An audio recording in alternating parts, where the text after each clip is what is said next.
바로가 모세와 아론을 불러 이르되 너희는 가서 이 땅에서 너희 하나님께 제사를 드리라. 모세가 이르되 그리하면 부당하니이다. 우리가 우리 하나님 여호와께 제사를 드리는 것은 애굽 사람이 싫어하는 바인즉 우리가 만일 애굽 사람의 목전에서 제사를 드리면 그들이 그것을 미워하여 우리를 돌로 치지 아니하리이까. 우리가 사흘길쯤 광야로 들어가서 우리 하나님 여호와께 제사를 드리되 우리에게 명령하시는 대로 하려 하나이다. 바로가 이르되 내가 너희를 보내리니 너희가 너희 하나님 여호와께 광야에서 제사를 드릴 것이나 너무 멀리 가지는 말라. 그런즉 너희는 나를 위하여 간구하라. 지난주에는 성경 본문 로마서 12장 1절 말씀을 통해서 영적인 예배라는 제목으로 하나님 말씀을 전했습니다. 본문은 우리 몸을 하나님이 기뻐하시는 거룩한 산제물로 드리는 것이 우리가 드릴 영적 예배다라고 말씀을 하셨어요. 구약의 희생제사는 죄로 인해서 끊어진 하나님과의 관계를 회복하는 일이 목적이었어요. 우리 주 예수 그리스도께서는 이미 십자가 사건을 통해서 단번에 영원한 제물을 드려 영원토록 하나님과의 관계가 화목하게 만들어 주셨어요. 우리가 원수되었던 관계를 하나님의 백성과 아들로서의 관계로 만드신 거죠. 그래서 거룩한 산제물이 된다는 것은 하나님과의 화목을 위해서 타인을 위하여 존중하고 함께 기뻐하고 반응해주고 타인을 위하여 희생하고 배려해주고 섬겨주는 실천의 마음, 그게 산제물의 모습이라는 거죠. 더 화목하게 해서 하나님 앞에 더 가까이 하고 하나님 안에서 승리하도록 서로 돕고 등 떠밀어주고 힘주는 그런 거룩한 삶을 말이죠. 산제물의 최고의 모델은 예수님께서 십자가에서 보이신 순종과 죽음입니다. 참된 예배는 예배당에서만 드려지는 예배가 아니라 예배당에서 예배 드려지고 우리를 통해 세상에 확장되어질 때 진정한 예배다, 이렇게 말씀을 드립니다. 굉장히 중요한 것은요, 우리는 하나님의 원리를 갖고 사는 사람이에요. 세상은 세상의 원리에 따라 살아갑니다. 다르죠. 그런데 그리스도의 몸된 교회와 지체인 우리가 복음의 말씀을 따라 세상에서 살아가면 세상의 삶의 원리도 점점 복음화되어지는 거죠. 기독교 문화가 서게 되고 말입니다. 근데 그렇지 않으면 오히려 역으로 세상의 논리가 교회로 들어와요. 인본주의적인 자산이나 여러 가지 문화가 들어와서 하나님께서 기뻐하시는 복음의 원리를 잃어버리게 되는 위험이 따르게 됩니다. 그래서 우리는 우리 가운데 임재했지만 아직 완성되지 않은 하나님의 나라가 이 땅에 실현되고 이루어지도록 우리가 살아가고 애쓰는 마음이 바로 영적 예배의 모습이라는 사실을 기억하시기를 바랍니다.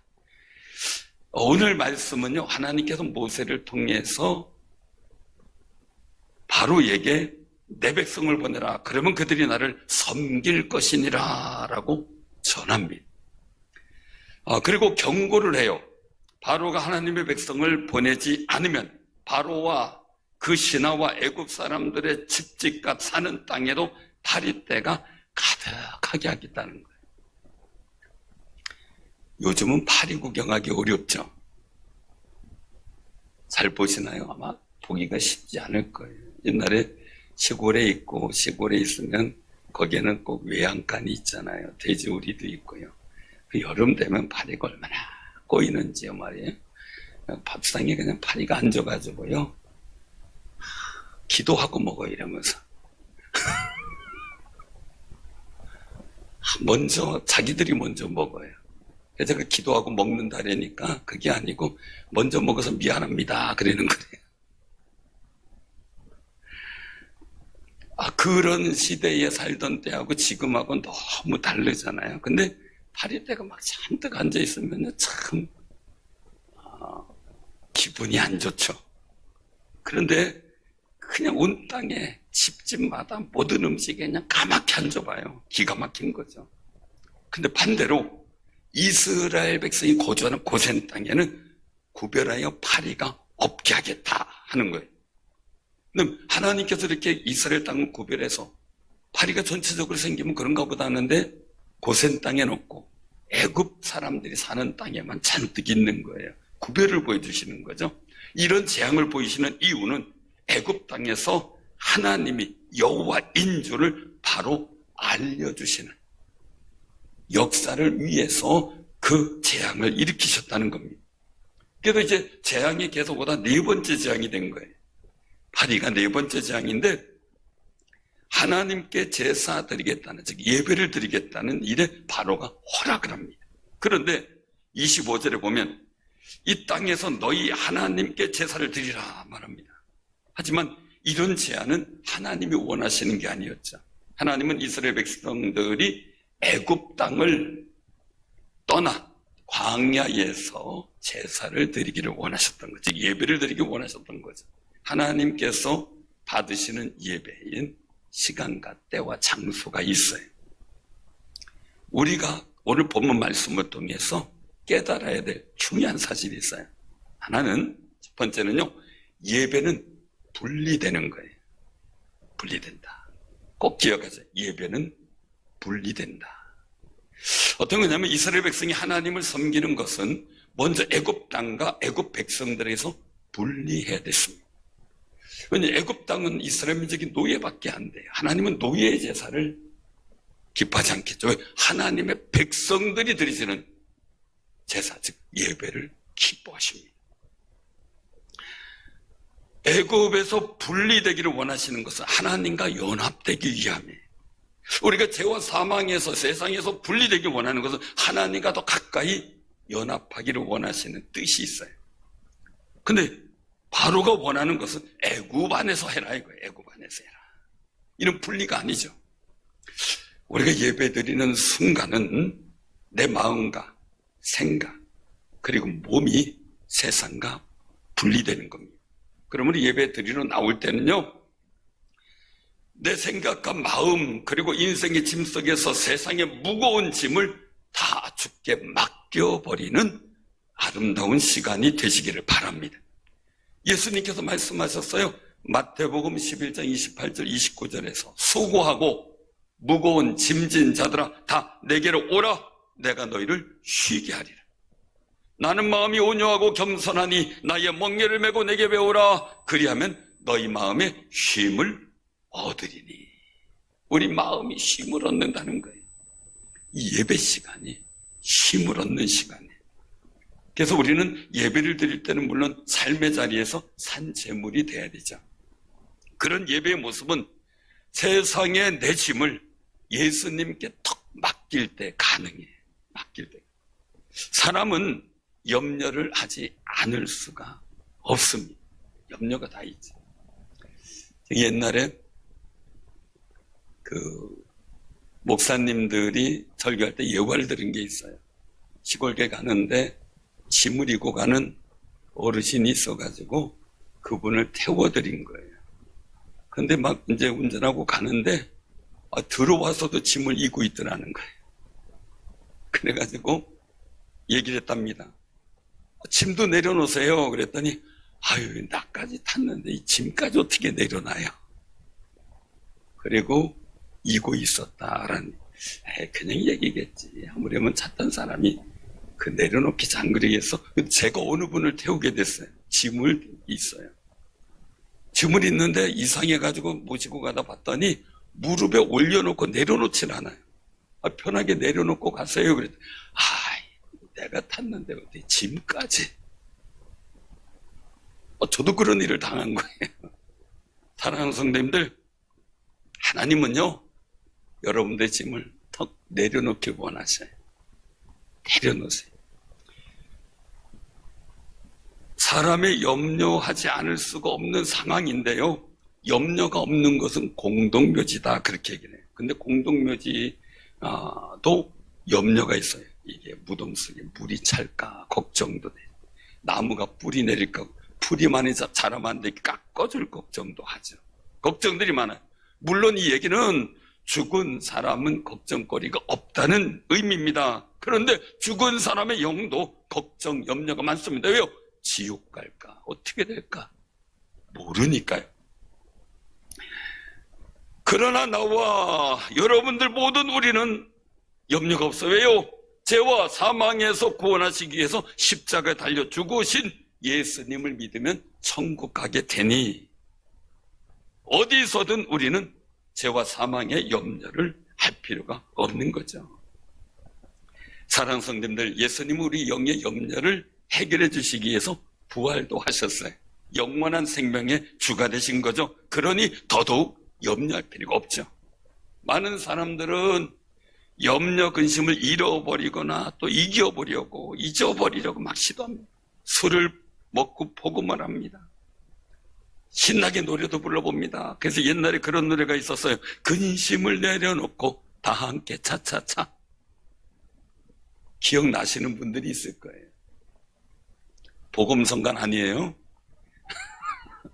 복음성간 아니에요. 그런데 이 노래를 신나게 불렀더니 근심 난 떠나갈 것 같아. 근데 노래가 끝나고 나면 돌아갈 때는 주섬주섬 마음에 자꾸 염려, 근심을 집어넣고 가요. 자꾸 마음에 근심이 들어요. 속상함에 한숨도 쉬다가 우울함을 달리게 해서 슬픈 노래도 불러보고 눈물이 빙 돌기도 하지만 마음속에 있는 근심 어쩔 수가 없는 게 우리 인생의 삶이더라고요. 근데 그건 안 믿는 분들에서 그렇다 그러지만 우리 믿는 사람은 어떠냐 이거죠. 우리도 예배를 마치면요 하나님 말씀 듣고 막 자유와 먹고 기쁜데 예배 마치고 돌아갈 때는 주섬주섬 또 염려 근심을 자꾸 마음에 채워놔요. 주님께 맡겼으면 다 내려놓으시고 예수님 안에 주시는 하나님의 평강을 누리는 귀한 승리자가 되시길 바랍니다. 문제는 삶에서 이기기보다 내 마음에서부터 먼저 이겨야 돼요. 그래야 해결이 돼요. 그러면 내 마음이 하나님의 평강을 예수 안에서 내 마음에 간직하고 누리다 보면 내 삶도 하나님의 평강의 역사로 이루어질 줄로 믿으시기를 바랍니다. 빌립보서 4장 6절 7절에 보면 말씀하죠. 아무것도 염려하지 말고 다만 모든 일에 기도와 간구로 너희 구할 것을 감사함으로 하나님께 아뢰라. 그리하면 모든 지각에 뛰어난 하나님의 평강이 그리스도 예수 안에서 너희 마음과 생각을 지키시리라. 염려하지 말라는 거예요.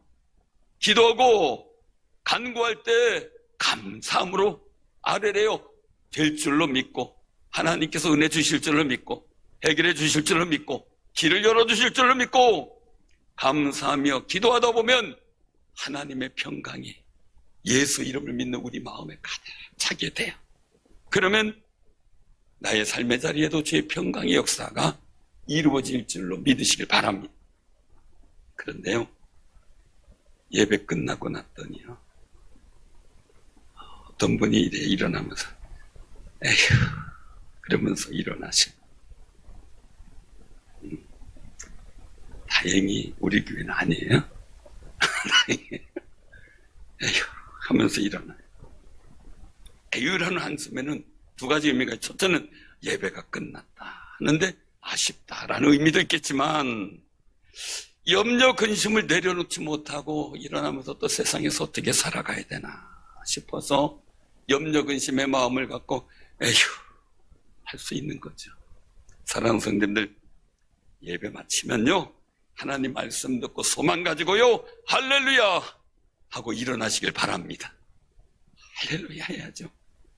우리가 세상과 분리되는 것을 예배를 통해서 느끼게 되면요 내 자신이 하나님 안에 예수님 안에 성령님 안에 있다는 것을 경험하게 돼요. 세상과 자유로워져요. 내 영이 세상과 분리되는 감동 속에 하나님과 가까워졌다는 은혜를 경험하게 돼요. 그러면 기도가 응답될 것 같고요 사실이고요 또 마음의 믿음에 담대함이 생기고요 세상을 향해 선포하는 기도의 목소리가 커져요. 사단은 물러갈지어다 문제는 해결될지어다 내 앞길이 평안할지어다 담대한 외침이 기도로 터져 나오기를 바랍니다. 근데 세상에 분리가 안 돼요. 그러면 마음은 염려 근심이 있어요. 그러고 나서 또 세상에 나가서 그냥 목소리가 기어 들어가요. 기죽었기 때문이죠. 세상과 분리되는 예배의 감격을 가지면 예수님 안에 주시는 하나님의 평강이 무엇인지 맛스럽게 돼요. 하나님은 우리와 화목하게 하기 위하여 예수님을 십자가에 죽게 하셨어요. 이 세상에 보내셨어요. 우리도 세상과 분리되는 아쉬움을 이기고 하나님과 화목해져서 하나님의 평강을 누리는 귀한 삶이 되시기를 바랍니다. 자, 우리 옆에 분하고 인사하세요. 세상과 분리됩시다. 하나님과 가까워집시다. 두 번째요, 예배는 장소가 중요합니다. 장소가. 본문 27절에서 모세는 우리가 사흘길쯤 광야로 들어가서 우리 하나님 여호와께 제사를 드리되 우리에게 명령하시는 대로 하려 하나이다 라고 선언해요. 애굽에서 거리가 사흘길 정도. 이스라엘의 도량령 기준으로 보면 보통 하루길을 27km 정도로 봐요. 27km. 여리고에서 예루살렘까지 거리가 통상 이스라엘 사람들이 보는 하루길이에요. 이 사흘길이라고 하는 데는 이유가 있어요. 애굽 고센 땅에서 시내산까지가 약 한 100km 정도 나와요. 그러니까 대략 사흘길이죠. 하나님이 모세를 처음 만났을 때 말씀하신 사실이 있는데요. 출애굽기 3장 12절에 보면 하나님이 이르시되 내가 반드시 너와 함께 있으리라. 내가 그 백성을 애굽에서 인도하여 낸 후에 너희가 이 산에서 하나님을 섬기리니 이것이 내가 너를 보낸 증거니라 라고 말씀하시죠. 하나님이 이스라엘 백성들을 이끌고 애굽에서 나오기 전 이미 시내산이라는 장소까지 모세에게 정해주신 거예요. 이스라엘 백성이 이 시내산에서 오직 하나님께 예배드리며 섬기는 것이 출애굽의 목적이에요. 시내산은 애굽을 탈출한 후에 도착하여 모세가 하나님의 율법, 십계명 돌판을 받은 곳이죠. 근데 그만이 아니에요. 아브람도 이삭을 하나님께로 번제로 드리러 모리아산까지 가는데 가는 거리가 3일 걸려요. 즉 사흘길이 있어요. 창세기 22장에 나오는 말씀인데요. 또 예수님이 12살 되었을 때 절기에 따라 이제 부모님과 함께 예루살렘 성전에 갔어요. 근데 돌아오는 길에 동행 중에 있을 줄 알고 왔더니 하루길을 간 후에 예수님을 찾으니까 없어요. 이 예수님의 부모님이 다시 거꾸로 예수님을 찾아가는데 예루살렘까지 도착하는 거리가 사흘길이에요. 사흘 만에 예루살렘에서 예수님을 만나게 되는 거죠. 사랑하는 성도님들, 이 사흘길은 굉장히 중요한 의미가 있어요. 사도행전 7장 38절에 보면 사도 바울이 모세의 사역과 관련한 말씀을 선포해요. 시내산에서 말하던 그 천사와 우리 조상들과 함께 광야 교회에 있었고 또 살아있는 말씀을 받아 우리에게 주던 자가 이 사람이라 라고 표현해요. 여기서 광야 교회라는 말이 나옵니다. 바로 사흘길 정도 세상과 분리되는 거리는 교회를 의미하는 거예요. 교회. 하나님은 우리에게 충주상일교회라는 교회 이름을 주셨어요. 마태복음 16장 18절에 보면 내가 내게 이르노니 너는 베드로라 내가 이 반석 위에 내 교회를 세우리니 음부의 권세가 이기지 못하리라 라고 선포하셔요. 주님 말씀인데 죄와 사망을 주관하는 음부의 권세 사단의 권세는 결코 교회를 이기지 못합니다. 왜요? 예수님께서 십자가로 승리하셨기 때문이죠. 그 예수 그리스도의 믿음의 반석에 서 있는 교회는 절대 음부의 권세하고 비교가 안 될 영적 권세를 갖게 된 겁니다. 세상과 분리되고 영생의 근원이신 하나님과 가까워지는 현장, 거기가 바로 예배, 이 예배 현장 교회입니다. 28절에 보면 바로가 다시 제안을 해요. 내가 너희를 보내리니 너희가 너희 하나님 여호와께 광야에서 제사를 드릴 것이나 너무 멀리 가지는 말라. 그런즉 너희는 나를 위하여 간구하라. 너무 멀리 가지 말고 제사 드려라, 즉 예배를 드려라 라고 말씀. 이런 제안에 사흘길이라는 분리 공간은 맞지 않죠. 하나님이 사흘길을 강조하여 말씀하시는 것은 애굽 사람들에 의해 방해받지 않고 하나님만 섬기는 일에 집중할 수 있는 공간이에요. 거리죠. 애굽 사람들은 바로를 신으로 섬겨요. 또 태양신도 섬깁니다. 그러니 하나님께 예배를 드리는 것을 애굽 사람들은 싫어합니다. 더군다나 노예 집단이 어떤 신에게 경배한다? 싫어할 수밖에 해요. 극단적으로 가면 자칫 이스라엘 백성들을 돌을 들어서 치려고 할 수 있는 위기 상황도 충분히 예상되는 거예요. 그래서 광야로 사흘길을 가야 하는 겁니다. 광야 교회까지 말이죠. 사랑하는 성도님들, 우리가 예배 드릴 때요, 가정에서, 직장에서 예배 드리는 거 필요합니다. 뭐 유튜브로 예배 드리는 것 필요할 수 있습니다. 그러나 그런 예배들은 경건의 생활을 위한 겁니다.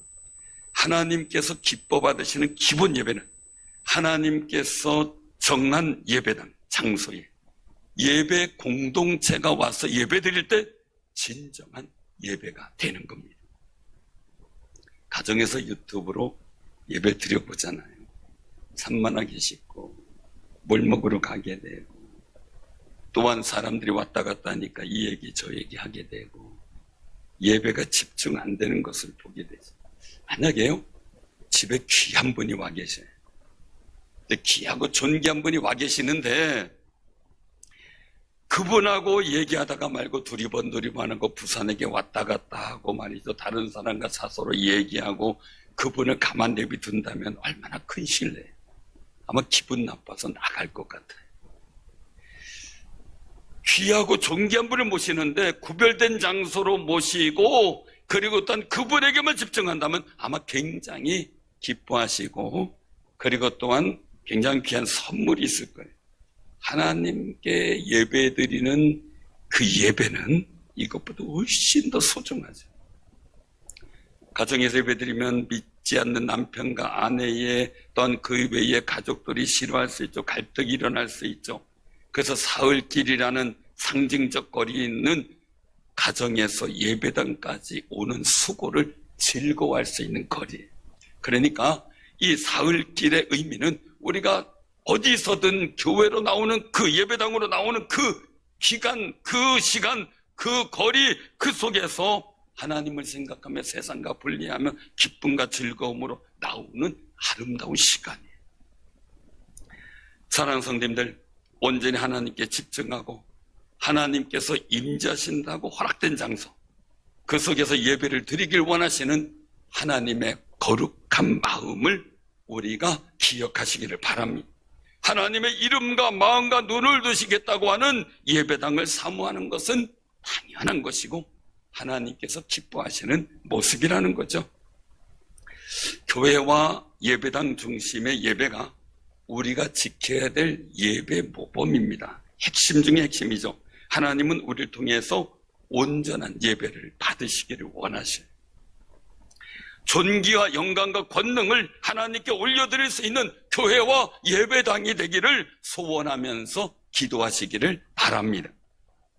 사랑하는 성도님들, 예배당까지 와서 예배 드리고 기도하는 것, 그리고 가정에서 예배를 드리는 것, 분명한 차이가 있습니다. 사흘길이라고 하는 이 길 속에서 분리가 주는 경건함을 잘 지키기 위해 우리가 교회에서 또 예배당에서 예배 드려지는 그 소중함을 알고 우리가 거룩한 예배당을 정말 사모하는 심령으로 살아가는 삶이 되시기를 바랍니다. 그래서 하나님은 구별된 장소여야 돼요.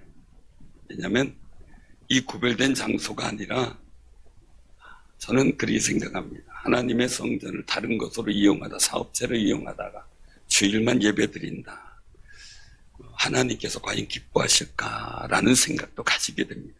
그러나 중요한 것이죠. 하나님을 위한 하나님의 이름을 두시고 마음을 두시고 눈을 두실 거룩한 예배 처소의 구별은 하나님께서 기뻐하시는 일이라는 사실이죠. 세 번째는요, 예배는 타협하는 것이 아니라 순종이 필요하다는 거예요. 우리 그리스도인들이 가장 조심해야 될 것 하나, 세상과 타협입니다. 이 타협은 절충이라는 말로 쓰여져요. 그래서 서로 수요의 일부를 포기하고 협의를 통해 합의를 도출해 가는 거예요. 그래서 하나님 말씀의 일부를 포기하면서 다른 의견들을 받아들여서 수용하는 것, 그것이 바로 이 타협이라는 거예요. 타협. 그런데 중요한 게 있어요. 하나님의 말씀을 우리가 적당히 타협해서 넣고 뺄 수가 없다는 거예요. 가톨릭에서 실수한 것이 뭐냐면 게르만족 대이동 때 그들과 타협하기 위해서 우상을 만들지 말라고 하는 10계명의 제2계명을 빼버렸고, 그래서 여신상을 만들어 놓고 마리아상이라고 하고, 성화 뒤에 둥그런 원을 그려놓고 노란 원을 그려놓고 후광이라고 표현하는데 사실은 태양신의 표시예요. 타협이 이루어졌어요. 하나님께서 얼마나 가슴 아플까 하는 거지. 사랑하는 성도님들, 하나님의 말씀의 타협은 하나님이 하시는 거지 우리가 할 권한이 없어요. 우리는 순종하고자 하는 헌신의 고백이 필요한 겁니다. 타협은요, 복음을 전할 수 있는 기회도 될 수도 있다고 하고 화합의 길로 나갈 수도 있다고 이야기를 해요. 그러나 거룩한 예배는 오직 하나님의 명령에 따를 때 하나님께서 복과 은혜를 주시게 되는 거죠. 그래서 때로는 세상과의 타협점을 찾을 필요도 있는 부분도 있겠지만 예배만큼은 절대 타협점을 찾을 수가 없다는 거죠. 하나님 명령대로. 오늘 여기서 27절에도 보면은 우리에게 명령하시는 대로 하려 하나이다. 타협 안 하겠다 라고 바로에게 선포한 겁니다. 우리가 성경 말씀에 기록된 하나님의 명령에 따라서 올바른 선택을 하게 되면 우리 예배는 하나님께서 기뻐 받으시는 예배를 드리게 되는 거죠. 그래서 모세는 바로의 타협에 단칼에 거절을 하는 겁니다. 바로가 모세와 아론을 불러서 제안하고 협상하는 과정이 오늘 본문에 나와 있습니다. 그런데 실상은 바로는 하나님과 협상하려고 하는 것과 똑같죠. 바로는 하나님의 협상 대상자가 아니죠. 모세는 하나님의 명령대로 행해야 될 사람이고요. 그래서 모세는 바로가 얘기하는 협상 제안의 일도 속에 타협을 만들어가는 게 아니라 하나님의 명령이 무엇인지를 알고 그대로 선포하는 겁니다. 사랑하는 성도님들, 하나님께서 모세에게 하신 말씀은 이스라엘 자손을 애굽에서 인도해내셔서 하나님께 예배를 드리게 하겠다는 약속이에요. 모세는 하나님의 약속인 언약에 충실하게 대응을 하고 있는 겁니다. 한국교회가 많은 어려움 속에 있어 작년서부터 예배 회복을 부르짖고 있습니다. 그런데 2020년도 2월 마지막 주부터 2주간 예배 중지 이렇게 해서 처음에는 세상에 순응을 너무 많이 했어요. 이 정도는 괜찮겠지. 아주 작은 타협이니까 이 정도는 양해가 되겠지. 그런데 지금 한국교회가 돌이킬 수 없는 위기를 당한 교회들이 많이 있습니다. 예배 회복이 안 됩니다. 한 번쯤 괜찮겠지 하고 대수롭지 않게 생각했던 타협이 영적으로 무너지는 계기가 되었다는 사실입니다. 안타깝죠. 모세처럼 타협을 단호하게 거절하고 방역에 힘쓰고 최선을 다해 예배를 손상하지 않는 면에서 우리가 집중하고 그 사회적 책임을 다하는 방안을 우리가 찾았다면 아마 한국교회는 이런 위기를 당하지 않았을 겁니다. 저희 교회도 예배 드릴 때 항의 전화 많이 받았습니다. 감사하더라고요. 나중에 사과하는 분들도 또 많았어요. 죄송하다고. 근데 뭐 우리 시에도 감사한 거는 어느 분이 민원을 넣었나 봐요. 중조상일교회가 방역도 안 하고 예배를 드리는데 그냥 두면 어떻게냐고. 근데 전화가 왔어요. 목사님, 방역도 안 하고 예배 드린다는데 우리가 갔을 땐 다 했잖아요. 그래서 어떻게 된 거예요? 우리 다 하고 있습니다. 그렇지, 우리가 알기도 그런데 잘못된 전화네요. 알았습니다. 우리가 알아서 처리할게요 하고 고맙게 얘기를 해주시더라고요. 왜냐하면 그만큼 우리 성도님들이 방역에 철저히 하고 우리 스스로 조심하는 일에 최선을 다했기 때문에 사회도 관공서도 인정을 했던 거죠. 사랑하는 성도님들, 모세는 바로 타협, 그거를 받아들이지 않아요. 그리고 애굽 사람의 목전에서 제사를 드리다가 우리가 큰 위기에 처할 수도 있다는 것을 말합니다. 그 당시에 실질적으로 벌어질 일이고 오늘날도 마찬가지입니다. 현대사회 속에서도 이집트의 1%가 koptik교회 교인들입니다. 그런데 koptik교회를 다닌다는 이유로 공직생활을 할 수 없습니다. 길을 가다가 목사님 자녀들이 테러를 당합니다. 얼굴을 돌에 찍히기도 하고요. 수많은 일을 당하고 있습니다. 그럼에도 불구하고 신앙을 지키고 있습니다. 사랑하는 성도님들, 모세가 철저히 광야로 사흘길을 가서 제사 드리겠다고 말하는 하나님의 약속을 기억하고 그것을 성취하기 위해서 어떤 타협에도 흔들리지 않고 하나님의 명령에 집중했을 때 그들은 출애굽이 시작되는 역사가 하나님의 통우에 10가지 재앙 후에 이루어지게 되는 겁니다. 사랑하는 성도님들, 모세의 결단은 뭡니까? 타협이 아닌 하나님의 명령에 순종하겠습니다 라는 고백입니다. 그 고백을 갖고 살아가는 게 우리가 거룩한 산제물이 되는 아름다운 모습입니다.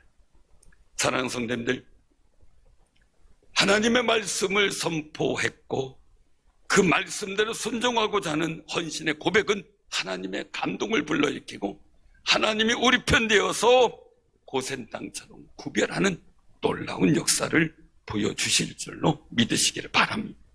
하나님은 이스라엘 백성들이 애굽 땅을 떠나 광야에서 사흘길을 간 후 제사 드리길 원하셨습니다.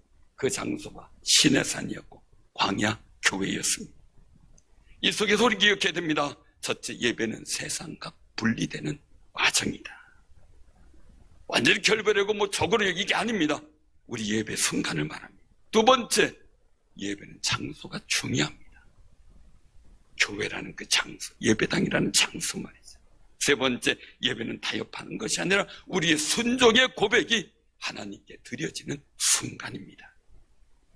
여러분들의 삶의 자리에 하나님의 평강이 그래서 예수 안에서 이루어지는 걸어가는 정임하기를 주님의 이름으로 축원합니다.